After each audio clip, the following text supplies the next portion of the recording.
قومی آواز کے ناظرین خوش آمدید۔ مودی اپنی حرکتوں سے باز نہیں آیا۔ اتنی ذلت رسوائی کے بعد بھی مودی چائے والے کے سر سے جنگ کا بھوت نہیں اترا۔ مودی نے پاکستان چین سے جنگ کے لیے تاریخ طے کر لی۔ رام مندر اور آرٹیکل 370 کے فیصلوں کی طرح مودی پاکستان چین سے جنگ کا فیصلہ بھی کر چکا ہے۔ تہلکہ خیز انکشافات سامنے آ گئے۔ پاکستان اور چین سے جنگ کے لیے مودی نے تاریخوں کا اعلان کر ہی دیا۔ ادھر چینی صدر نے بھی اہم ترین سالانہ اجلاس میں ایسے اعلانات کر دیے جس نے مودی چائے والے کی نیندیں حرام کر دی ہیں۔ آج کی ویڈیو میں پاکستان، چین اور بھارت ممکنہ جنگ سے متعلق ایسی انتہائی اہم معلومات شیئر کرنے جا رہے ہیں۔ کیا واقعی جنگ کے سائے منڈلا رہے ہیں؟ کیوں مودی ایک دفعہ پھر جنگ کی گیدڑ بھبکیاں مار رہا ہے؟ اصل حقائق ہیں کیا؟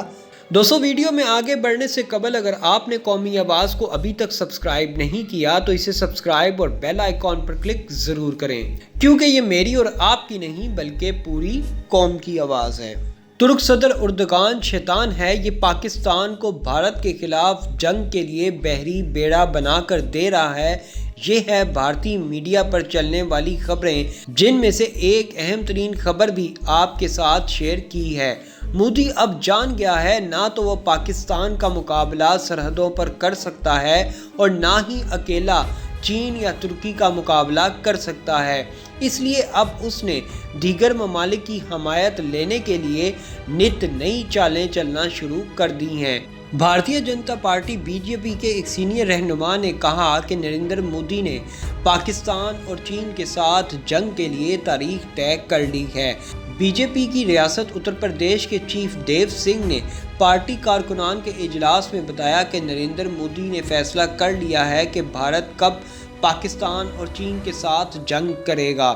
بی جے پی رہنما نے اپنے اس دعوے کو سپریم کورٹ کے فیصلے کے بعد ایودھیا میں رام مندر کی تعمیر کے آغاز اور آئین کے آرٹیکل 370 کے تحت مقبوضہ جموں اینڈ کشمیر کی خصوصی حیثیت ختم کرنے سے جوڑا۔ سوشل میڈیا پر ایک ویڈیو بیان میں انہیں کہتے سنا گیا کہ رام مندر اور آرٹیکل 370 کے فیصلوں کی طرح نریندر مودی فیصلہ کر چکے ہیں کہ پاکستان اور چین کے ساتھ جنگ کب اور کہاں کی جائے گی۔ دوستو، بی جے پی کے سینئر ترین رہنما کا کہنا تھا کہ چین پاکستان کے ساتھ جنگ کی تاریخ کا فیصلہ ہو چکا ہے۔ بی جے پی رہنما کی جانب سے یہ بیان ایسے وقت پر سامنے آیا جب بھارت اور چین کے درمیان لائن آف ایکچوئل کنٹرول پر کشیدگی جاری ہے۔ دوستو، یہاں یہ بات قابل ذکر ہے کہ مذکورہ رپورٹ، جس کا این ڈی ٹی وی اور انڈین ایکسپریس سمیت متعدد نشریاتی اداروں پر حوالہ بھی دیا، اس کے مطابق بی جے پی رہنما نے اپنے اس دعوے کو سپریم کورٹ کے فیصلے کے بعد ایودھیا میں رام مندر کی تعمیر کے آغاز اور آئین کے آرٹیکل 370 کے تحت مقبوضہ جموں کشمیر کی خصوصی حیثیت ختم کرنے سے بھی جوڑا۔ بی جے پی رہنما نے اپنے بیان میں سماج وادی پارٹی اور بہوجن پارٹی کے کارکنان کو دہشت گردوں سے بھی تشبیہ دی۔ دوستو، بی جے پی رہنما کے بعد بھارت کے وزیر دفاع راج ناتھ سنگھ نے اس بات کو دہرایا کہ بھارت چین کے ساتھ سرحدی کشیدگی کو ختم کرنا چاہتا ہے۔ تاہم ساتھ ہی انہوں نے اس بات پر زور بھی دیا کہ وہ کسی کو ایک انچ بھی زمین نہیں لینے دے گا۔ ایک طرف بھارتی وزیر دفاع کی دھمکیاں، دوسری طرف بی جے پی رہنما کا جنگ کی تاریخوں کا تعین کرنا اور سب سے بڑھ کر بھارتی نیشنل سیکیورٹی کے ایڈوائزر اجیت ڈوول کی طرف سے نئے انڈیا کی آڑ میں پاکستان اور چین پر چڑھائی کی دھمکیاں دینا کسی بھی طرح کے خطرے سے خالی نہیں۔ اجیت ڈوول کے عزائم کھل کر سامنے آ گئے۔ نیو انڈیا بیانیہ کی آڑ میں پاکستان اور چین کو سنگین دھمکی دے دی گئی ہے۔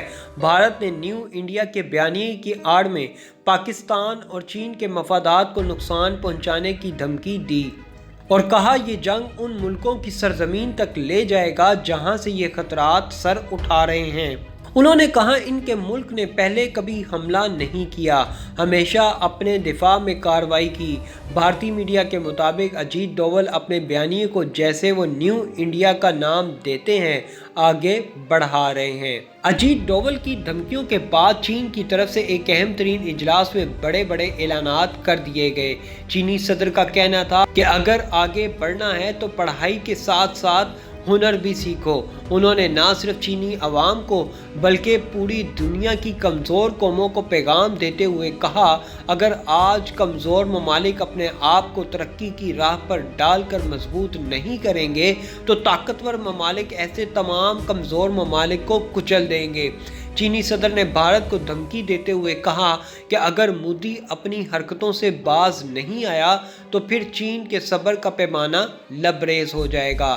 چینی صدر کے بیان کے بعد اجیت ڈوبھل نے یو ٹرن لے لیا اور کہنے لگا، دھمکی امیز بیان چین کے لیے نہیں تھا۔ نیشنل سیکیورٹی ایڈوائزر اجیت ڈوبھل کی جارحیت سے بھرپور دھمکیوں کے بعد بھارتی حکومت کو لداخ کے مقام پر چین کی فوج کے ہاتھوں ہوئی پٹائی یاد آ گئی اور ان کو اجیت ڈوبھل کی جانب سے دیے گئے بیان پر وضاحت دینا پڑی۔ بھارتی حکومت کا اپنے نیشنل سیکیورٹی ایڈوائزر اجیت ڈوبھل کے ایک تقریب کے دوران دیے گئے بیان پر وضاحت دیتے ہوئے کہنا تھا کہ اجیت ڈوبھل کا بیان چین سے متعلق یا کسی مخصوص صورتحال کے لیے نہیں تھا اور نہ ہی انہوں نے اپنی تقریر میں کسی ملک کا حوالہ دیا ہے۔ دوسری طرف انڈیا کی صورتحال دن بدن بگڑتی جا رہی ہے۔ بھارتی معیشت اوپر کی طرف جانے کی بجائے انتہائی کم ترین سطح پر آن پہنچی ہے۔ بھارتی اپوزیشن پارٹی کی سربراہ سونیا گاندھی نے مودی کی چترول کرتے ہوئے کہا کہ مودی کی وجہ سے آج دنیا کی سب سے بڑی جمہوریت کہلوانے والا ملک ٹگے ٹوکری ہو چکا ہے۔ آج پوری دنیا میں انڈیا تنہا ہے۔ روس جیسا ملک آج بھارت کا ساتھ دینے کے لیے تیار نہیں اور مودی بات کر رہا ہے کہ وہ پاکستان اور چین پر جنگ مسلط کرنے جا رہے ہیں۔ مودی سرکار کو کسی بھی قسم کی جنگ چھیڑنے سے قبل اس بات کا خاص خیال رکھنا چاہیے کہ پاکستان اور چین اکیلے نہیں بلکہ روس، ترکی اور ایران جیسے ملک بھی ان کی بیک پر کھڑے ہیں۔ ایسی مزید معلوماتی ویڈیوز دیکھنے کے لیے قومی آواز کو سبسکرائب اور بیل آئیکن پر کلک ضرور کریں، کیونکہ یہ میری اور آپ کی نہیں بلکہ پوری قوم کی آواز ہے۔